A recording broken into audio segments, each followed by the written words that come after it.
But you know what? I want to clap for you because you were able to give us some more music, man. Music to be murdered by. Side B is here now, the deluxe. I guess the first thing that I would start with is what made you decide to drop a deluxe on us? You know, been recording music. So like the whole quarantine thing and all that, like I write all the time anyways, and I'm a lab rat, so I'm in the studio all the time. But there was really nothing for me to do but write. So, you know, I just started recording songs, and I was like, I had the idea to do a B-side, as I think like the first 2-3 songs that I had recorded kind of started seeming like they were heading towards that way. So I just kind of based everything around it again and put it together conceptually. I need to wrap my head around this because I didn't realize this until I actually read it, that this was like your third surprise release in about 2 years. You know, like obviously the music industry is changing, but what made you decide just to drop it on people? The only reason why I even knew maybe a few days ahead was because I started seeing the Alfred Hitchcock pictures all over social.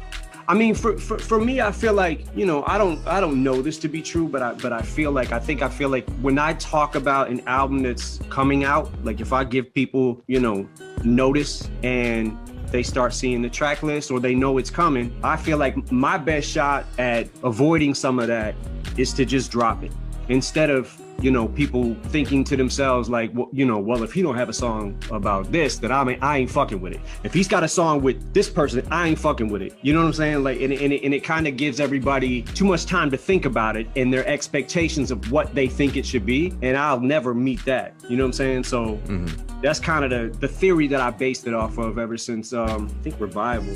Just put it out there. Was it like, I guess the time wise, how long did it take to put it together? And was it a long process to get to these 13 songs and 3 skits, 16 in total? It didn't take, like a lot of times I think that when there's space between albums for me, it's usually because I'm doing something. I might be doing features for this person or that person, or working with one of our artists on Shady. You know what I'm saying? But these past couple of years, I want to try to give every single thing that I have to this shit. That's been my main focus, I think, since Revival, is to just keep cooking, because a lot of times some of these songs would have been used for, if we had a greatest hits album or something, you know, to put it on or some shit like that. And there's 2 songs on that. Like we did the Shady 15 thing. I had a couple of songs on that. Instead of doing side projects like that, I kind of just focused on my own solo albums.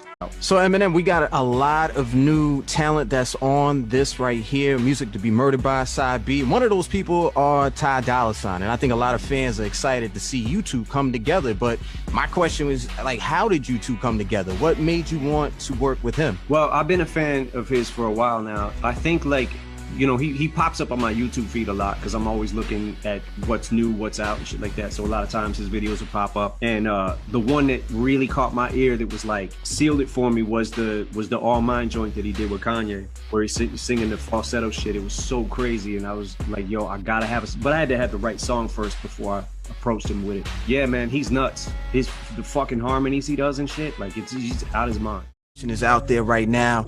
This song that you have is creating a lot of talking. Zeus. The first part with you apologizing to Rihanna for a leaked verse that got out. You know, I thought it said a lot about you as a man, and you've been on the record about the friendship that you have with Rihanna, but this made it onto the project.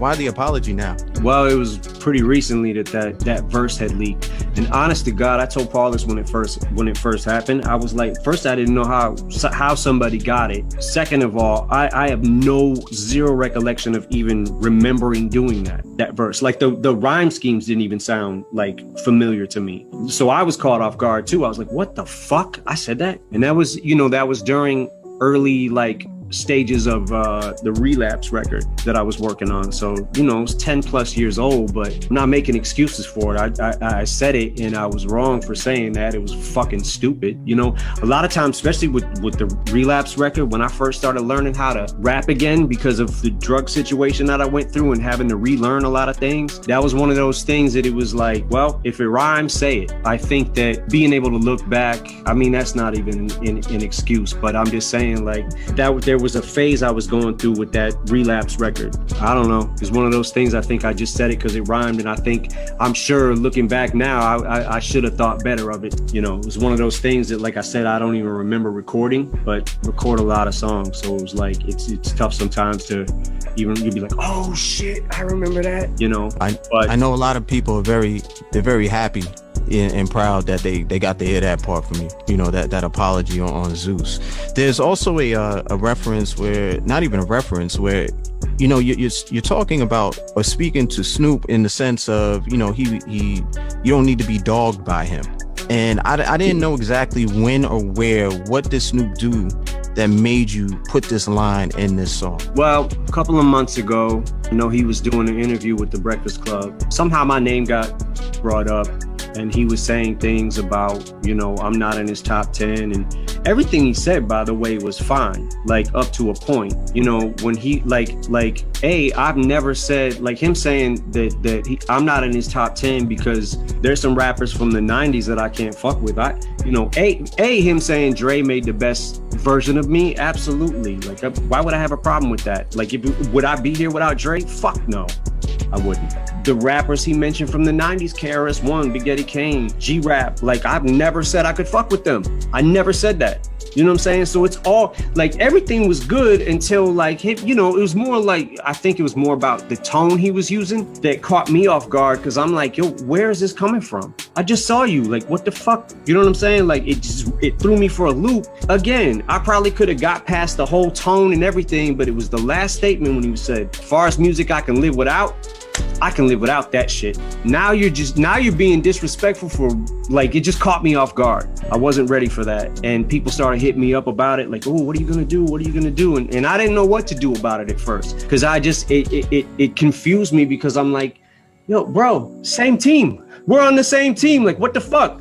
And I have never in my career, my entire career, ever said a disrespectful word about Snoop Dogg.